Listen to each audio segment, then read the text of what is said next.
Friends, I am Dr. K.D. Mishra, and today we will discuss the structure of blood, composition of blood, especially the composition and function of blood and plasma proteins. The study of blood and blood disorders is included in a branch called hematology. It is a branch of medicine concerned with the study of blood, the blood forming organs, and blood diseases. As you know, whenever a patient approaches a doctor, he needs to know what kind of infection the patient is going through. And for that, a primary investigation needed is the investigation of blood, the components of blood, different types of blood cells found, and any of the dysfunction in that, so that the doctor can reach on a conclusion that what kind of disease the patient is suffering from. Now, hematological changes reflect dysfunction at a very early stage. These are reliable indices of the magnitude and progression of disease. You know, the hematological parameters, when we study these parameters, they are the reliable indices. That means the doctor relies on the different values of blood cells, the characteristics of plasma, different types of protein, and other things which are present in the blood, so that if any of the parameter is abnormally increased or decreased, the doctor can reach on certain conclusion about the type of dysfunction the patient is suffering from. Secondly, blood is a readily available tissue sample and can be tested anywhere. You know, blood can be drawn easily from the patient, and a very small laboratory is needed for testing of blood. Even at remote places, even in the villages and small cities, labs are available for testing the blood. And even in the doctor's clinic, some parameters of blood can be tested.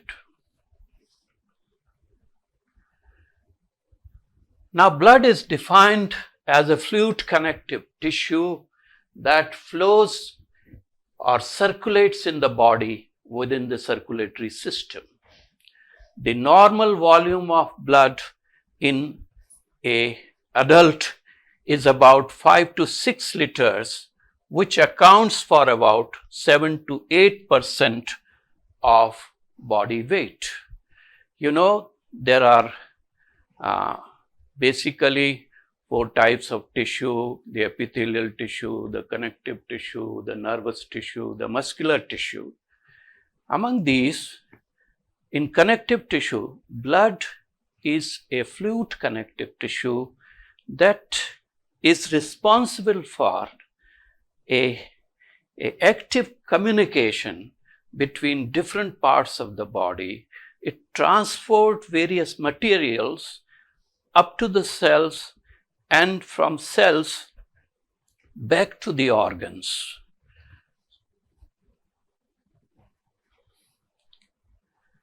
Now, blood is composed of 2 types of components. One is the fluid portion and another is the cellular elements. Sometimes we call formed elements.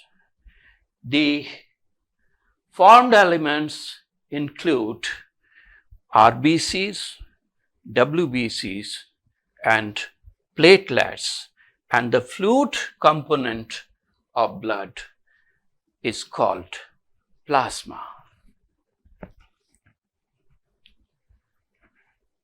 When the blood is allowed to settle by centrifugation, three layers are visible. One layer, which is a transparent layer on the top, that is of plasma, and it accounts for about 52 to 57% of blood volume. Then the lower red layer, which contains mainly RBCs, it amounts for about 43 to 47% of the blood sample. Now here you can see, when we put the sample of whole blood in a centrifugation tube and the tube is centrifuged, then there are three layers clearly visible here. The upper layer is that of plasma, which is transparent. It is about 55%. The lower layer is red in color because of the red blood cells, and it amounts for about 41%. Now there is a very small buffy layer in the center, which is about 1 to 4%. It contains white blood cells, that is leukocytes and the platelets. Now for study of certain diseases, the study of this layer is important, because as it contains different type of leukocytes, one can observe any abnormality found in these leukocytes. It is useful in diagnosis of malignancy, bacterial diseases, fungal diseases, and certain parasitic diseases. Now, functions of blood. Blood is essential to life and has several functions. The first and foremost function of blood is the transport of material. You know, in the body, all the materials, all the gases are transported by the blood.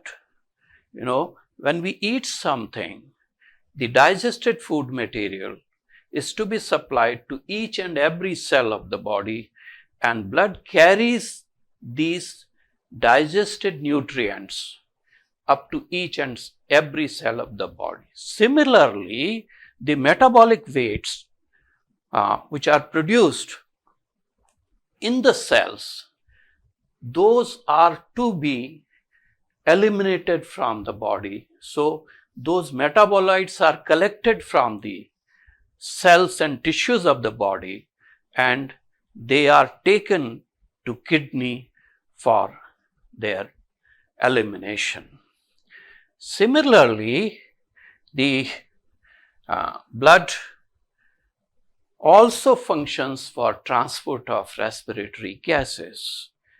That means it transports oxygen from the lungs to the different body cells and the carbon dioxide back to the lungs for elimination. As you know, the exchange of gases takes place in the respiratory organ, lung, in that alveoli, where the oxygen is diffused into the RBC and a temporary compound, that is oxyhemoglobin, is formed there. And when this blood reaches to different cells or different tissues, by the higher concentration of carbon dioxide, this oxyhemoglobin dissociates and oxygen is diffused into the cells, and the carbon dioxide is taken up by the blood cells, and then it is taken to the lungs for final elimination from the body.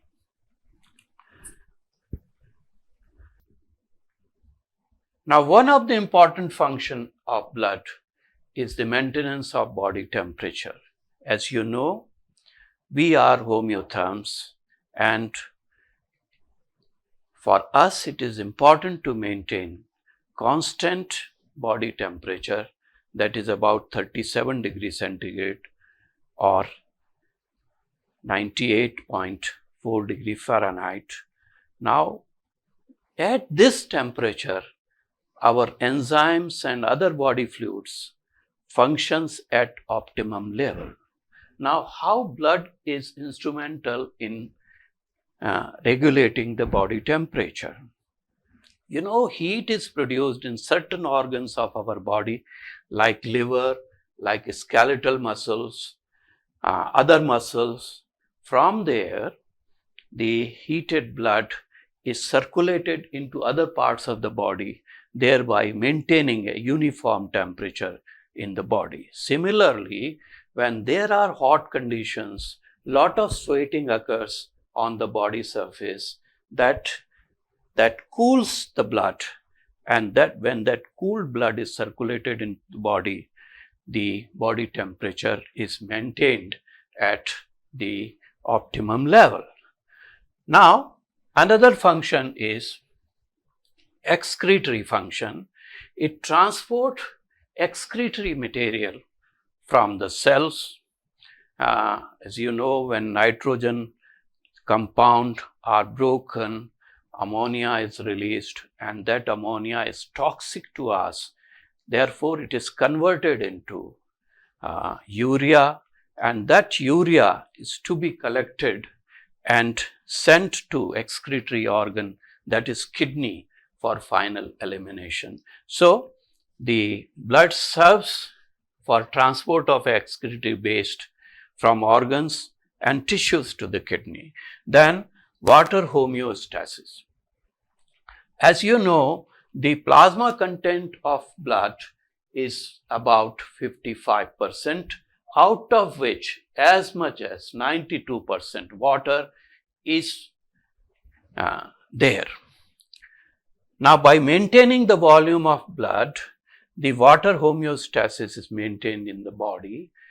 That means if the normal volume of blood is maintained, then the water content in different tissues, the interstitial fluid, can be maintained at the optimum level.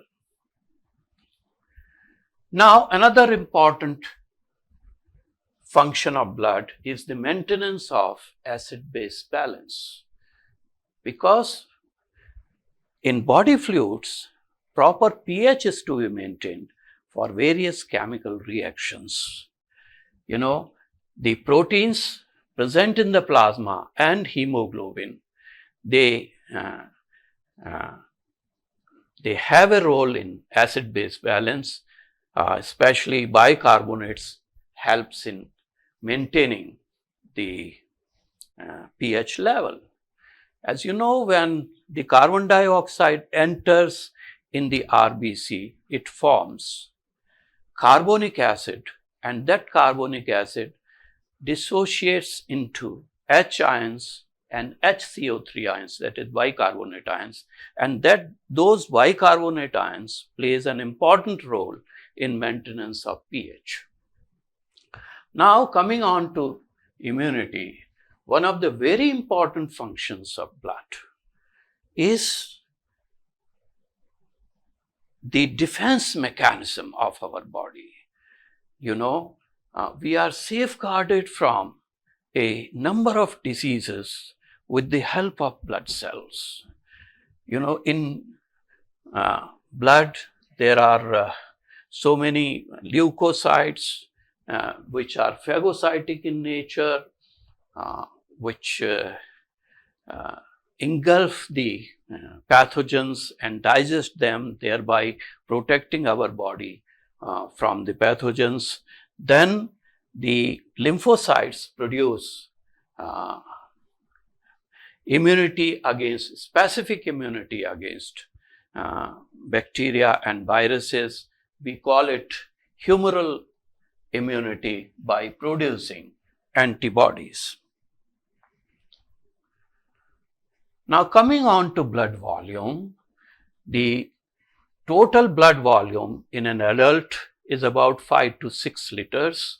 It is little less in case of females, that is about 4.5 to 5.5 liters. It is about 70 to 80 ml per kg body weight. If we consider the amount of blood per kg body weight, it comes to about 70 to 80 milliliter per kg.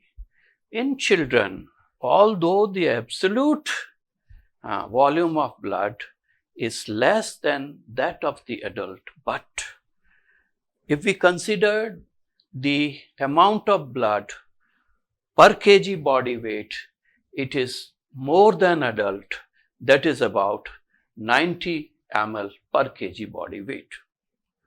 The body weight is also expressed as 2.8 liter per meter square of the body surface.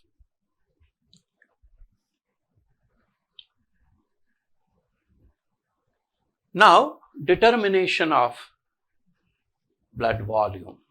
The normal ratio of plasma to volume of cells is about 45 to 55, that is 55 of plasma and 45 of cell volume. The cell volume is measured by measuring red blood cell volume because the volume of WBC is very less.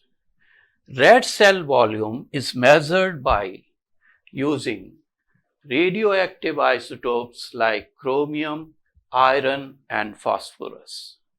Then plasma volume is measured by using dyes like Evans blue and by using radioactive iodine. The average value of blood plasma is about 5% of body weight, that is about 3.5 liter in a person weighing 70 kg of weight.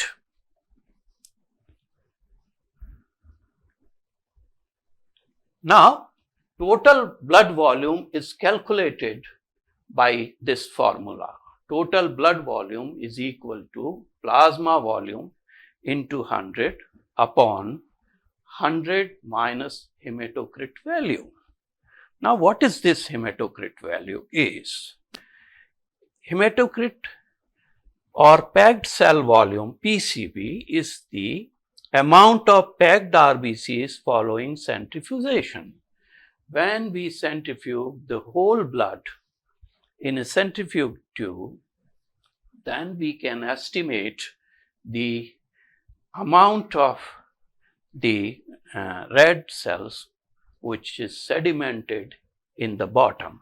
So, by putting these values into this formula, blood volume equal to 3.5, that is the volume of plasma, into 100 upon 100 minus hematocrit value, that is 40, it comes to about 5.8 liter. Now, normal blood volume.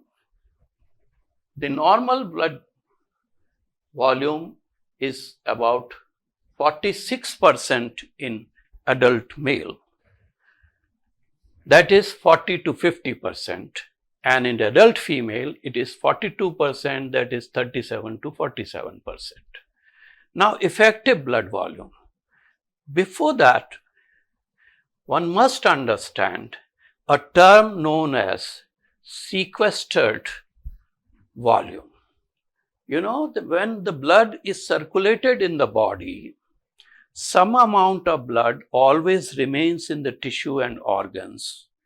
That amount of blood is called sequestered blood volume, and the total effective volume is the volume of blood minus the blood which is present in the organs, that is sequestered volume. Now, coming on to the plasma, as mentioned earlier that the blood is composed of two components. One is the liquid component, that is plasma, and another is the formed elements. So we will discuss these two separately. First of all, coming on to the plasma. Plasma is the fluid component of blood, which constitutes about 55% of the total blood volume. Now, composition of plasma, the plasma contains about 92% water and 8% of solids. From this 8% of solids, 7% are the plasma proteins and 1% other solutes. Now, fresh frozen plasma. In certain conditions, a patient has to be transfused with fresh frozen plasma. If we take the plasma and it is frozen within 6 hours of collection at -20 degrees centigrade, it can be reinfused in a patient when needed. Such frozen plasma can be kept in a blood bank for about 7 years, and it can be used for plasma exchange, a term called as plasmapheresis. Now, serum. The plasma contains a protein called fibrinogen and certain clotting factors. When clotting occurs, it leaves only a transparent liquid that is called as serum. So, plasma without soluble plasma protein, that is fibrinogen, is called serum. Otherwise, plasma without clotting factors is called serum. The clear liquid that remain after clot formation is serum. So, when there is a cut and loss of blood, bleeding occurs, then immediately a clot is formed. Over that clot, a clear drop of liquid appears, that is called serum. Now, the study of serum is called serology. Serology is another important branch that deals with the study of serum, especially for biochemical examination. The serum is also used as a culture media. Then serum contains a very high content of serotonin, which is released by the platelets during clotting. Another important thing, the study of serology, is the study of antibodies, the titer of antibodies present in the serum after some kind of viral or other infections.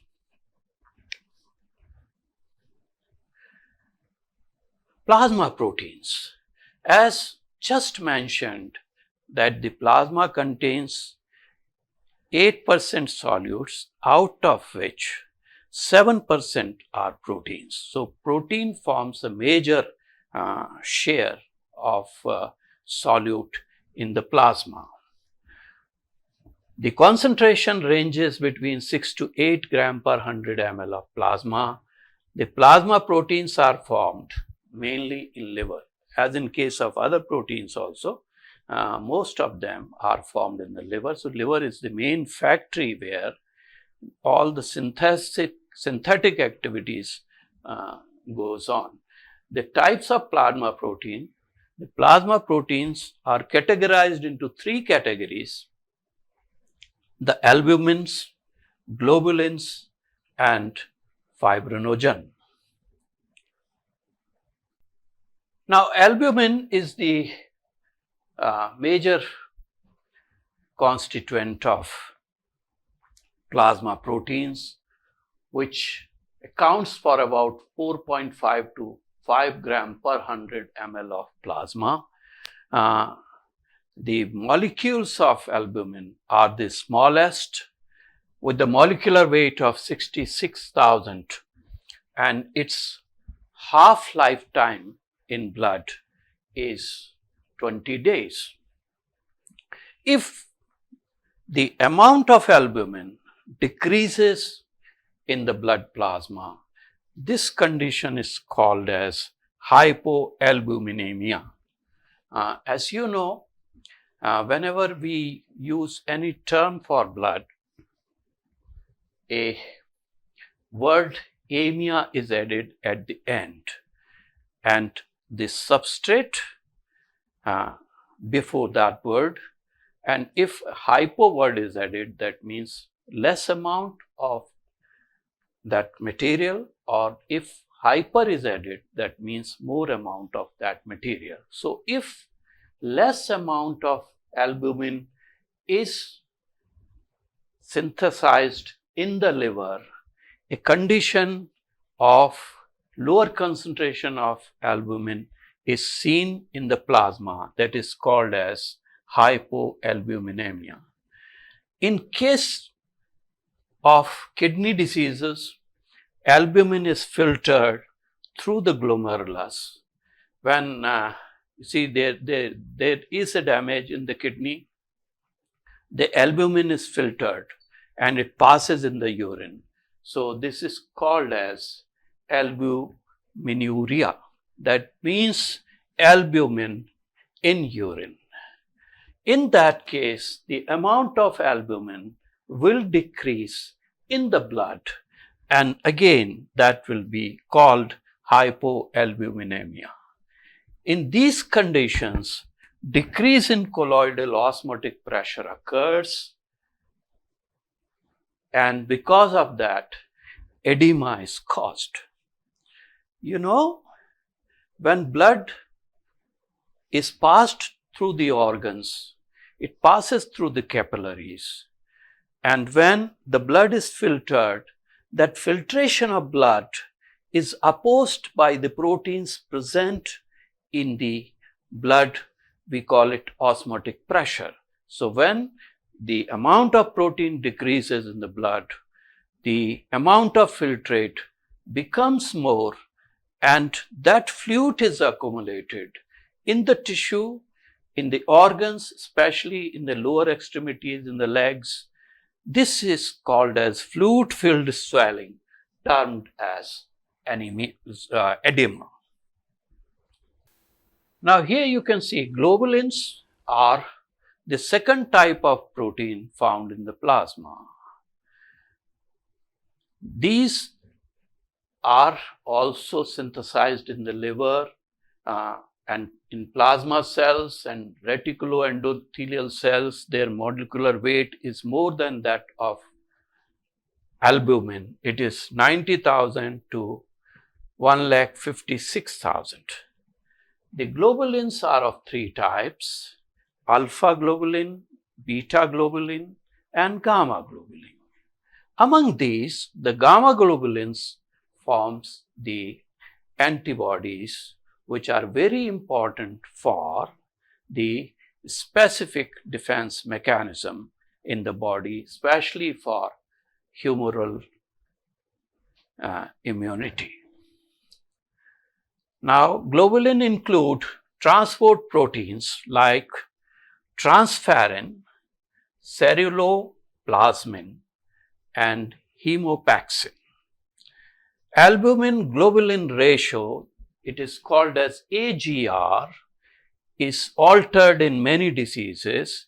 So therefore, for diagnosis of many diseases, this ratio is being observed, and its normal value is 1.5 to 2.5:1. That is, amount of albumin ranges from 1.5 to 2.5 as compared to the amount of globulin, which is 1. Now, another protein, the third type of protein which is found in plasma, is fibrinogen. As you know, this is a soluble protein found in the plasma. It is only about 0.3% of total 7% plasma proteins. It is formed in the liver. Its molecular weight is 340,000. Fibrinogen, plays a very important role in blood clotting. In blood plasma, another clotting factor is present, which is called prothrombin. This prothrombin, when the cascade of clotting factor starts, this prothrombin is converted into thrombin, and this thrombin converts fibrinogen into fibrin. Now, these fibrin fibers forms a mesh in which blood cells are trapped, and thus a clot is formed. So, fibrinogen has an important role in life saving, as whenever there is a hemorrhage from any organ, in case of any accident, in case of surgery, the clotting of blood is that takes place with the help of this protein called fibrinogen. Now, here in this picture, you can see the composition of blood plasma. As you know, in the whole blood, the plasma is 55% and the cells are 45%. Now, in plasma, water is 92% and proteins are 7%. In this 7% protein, the amount of albumin is 54%, globulin 38%, fibrinogen 7%, and other 1%. In other solutes, that is 1%, includes electrolytes, nutrients, waste products, and regulatory substances.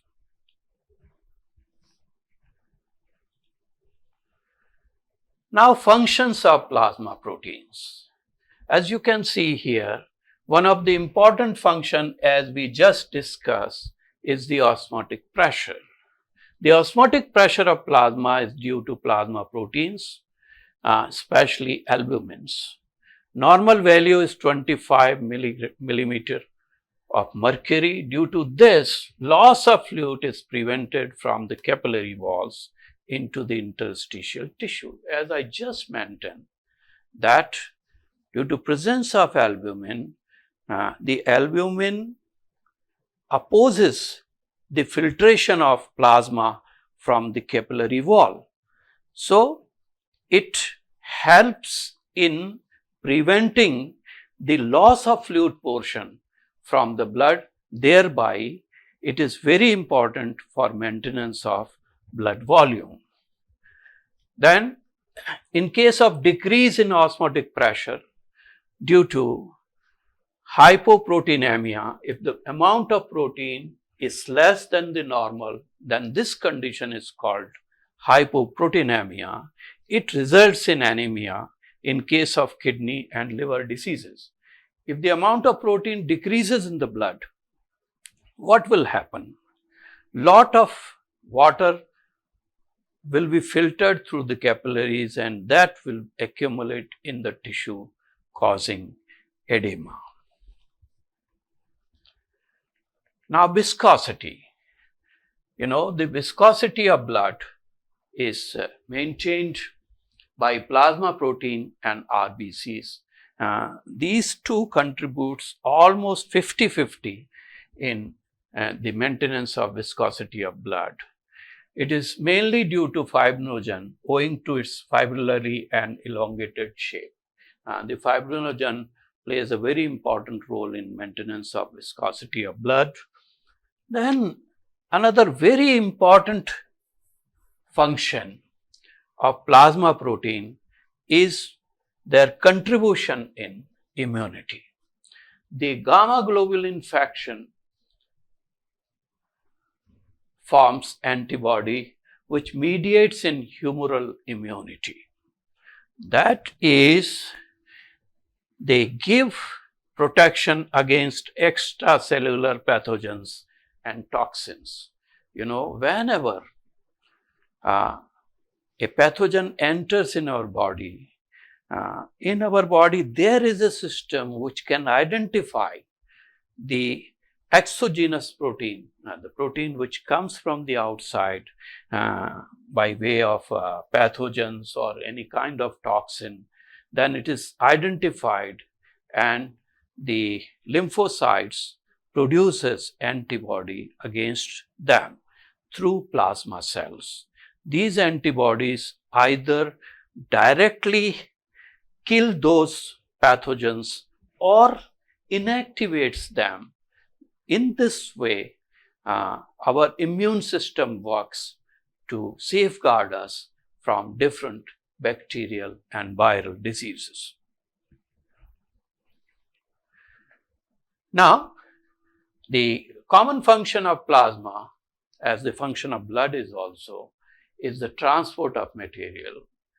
Plasma protein serves as carrier molecules for transporting various substances in the body, especially for transport of hormones, metals, and drugs.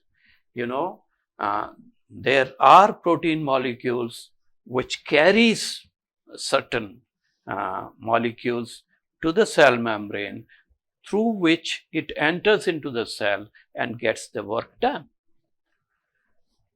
Now, another important function, as we just discussed, is in the clot formation. We call it coagulation. Clotting factor prothrombin and fibrinogen are present in the blood plasma.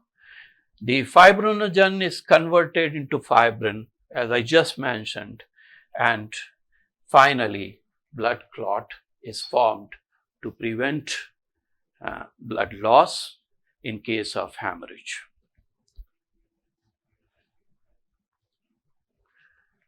Now, buffering. This is another important function of plasma proteins, especially the protein, they maintain the buffer system in the body, thereby maintaining acid-base balance, because as you know, our body fluids functions at a specific pH. For their optimum functioning, a specific pH is needed, which is maintained with the help of blood plasma proteins. Synthetic function. You know, lot of proteins are to be synthesized in our body. All the enzymes are proteinaceous in nature. Many of the hormones are proteinaceous in nature. So, for all these, the plasma protein provides a substrate for synthesis of various proteinaceous hormones, like one is erythropoietin, which has a specific role in production of RBCs. When the oxygen level in blood decreases, the kidney secretes a hormone called erythropoietin. That erythropoietin stimulates production of RBCs.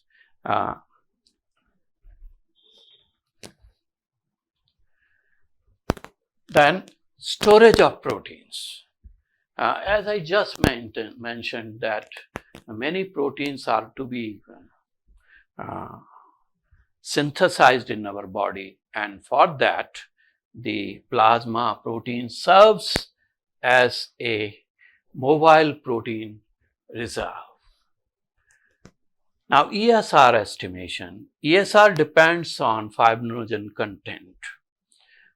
Fibrinogen facilitates Rolex formation. What is Rolex formation? If the RBC stacks one on the other, piles like this, it is called Rolex. So, it increases sedimentation of RBC. In case of inflammation, fibrinogen concentration increases, causing increase in ESR value. So, when the ESR value is tested and it is found increased, it helps a doctor to diagnose what is going on in the body. Now coming on to the second part of blood, that is formed elements. These formed elements are cellular elements which include RBC, WBC and platelets. The RBCs are most numerous cells of human body, as we have earlier mentioned that there are 100 trillion cells in our body, out of which 1/4, that is 25 trillion, are only RBCs. Then RBC count in adult male is about 5 million per cubic millimeter, or it is 5 billion per ml. In case of female, the RBC count is little less. It is about 4.5 million per cubic millimeter. It may be because of the loss of blood during the menstrual phase.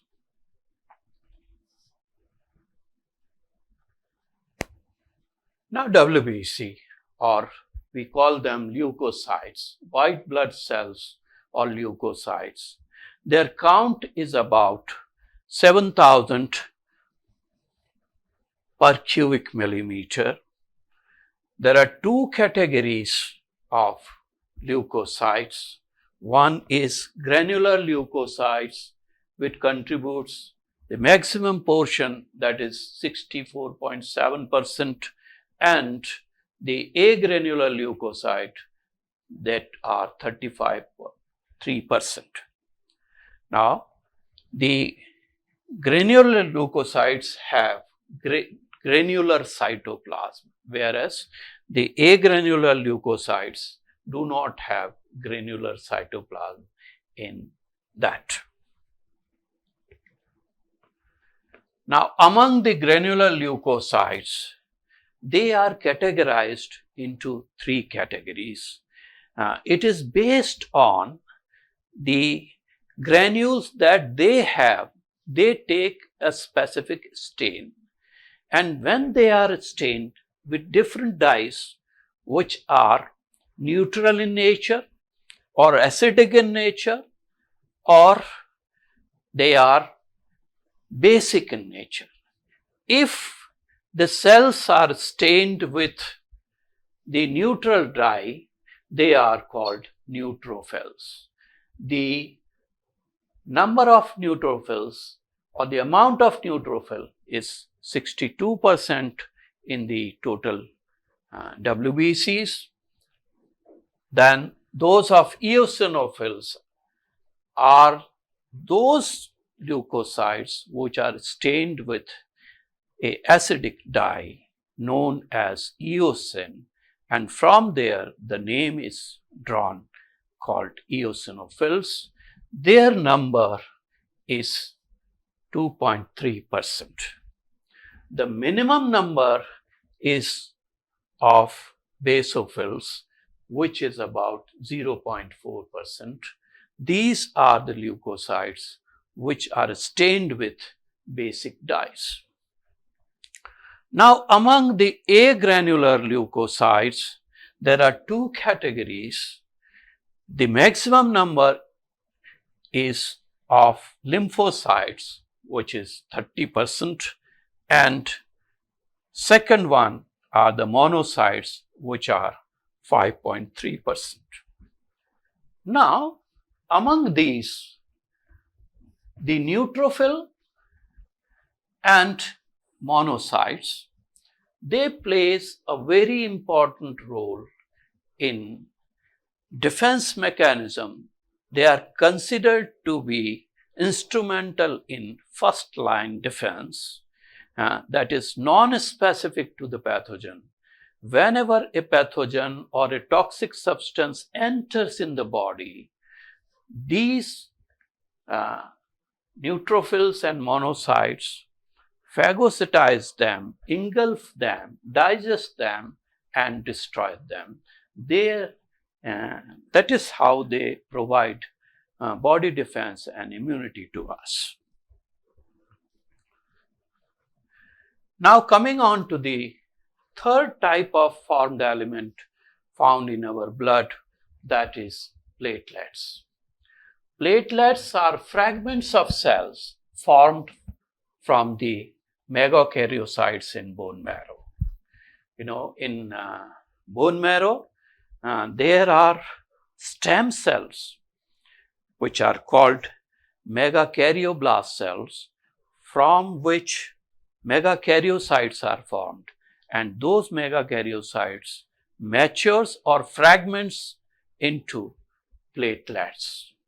These platelets were earlier called thrombocytes, and therefore many of the terms related to platelets begins from the word thrombo.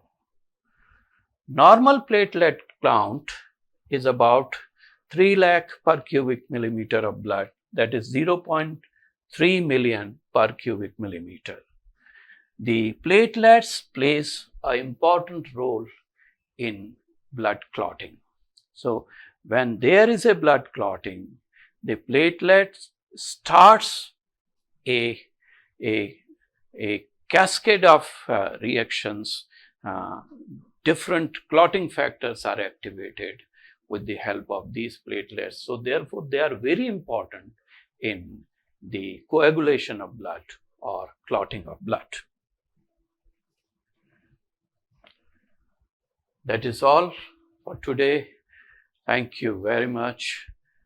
Next topic that we will deal is hemopoiesis. Thank you.